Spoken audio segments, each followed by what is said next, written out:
What's happening in Sudan is not a crisis. It is a genocide. It's an ongoing act of genocide that is being instigated by U.S. and world imperialism so that they can have control over this region, which gives them access to the so-called Middle East, the rest of Africa, and of course Europe.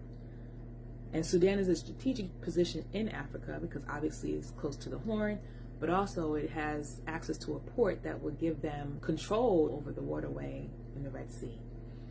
But we don't see that. What we see is two warring factors of the African petty bourgeoisie who are controlling their own militaries, the Sudanese armed forces and the rapid support forces, who are vying for control over the state to be the sole negotiator for U.S. and world imperialism, because there's benefits to that.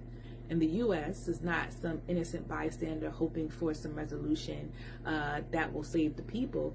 U.S. actually is instigating this and it's fueling this because they are the number one suppliers of so-called humanitarian aid. But the humanitarian aid comes in the forms of the U.S. State Department, which is a military institution, and U.S. aid, which is an extension of the U.S. military. So we can only come to the conclusion that whatever aid they're supplying into Sudan and have been supplying into Sudan over the course of the last 30 years throughout all the genocides and all the conflict has been military and strategic support so that they can have control over that region.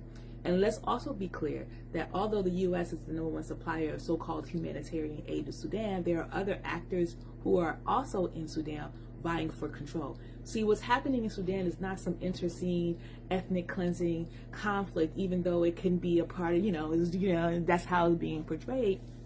That the whole situation, the displacement of millions of African people, the killing of hundreds of thousands of African people, is a part of a strategy to clear out the natural custodians of the land so that these folks can have easy access to the resources, including that port.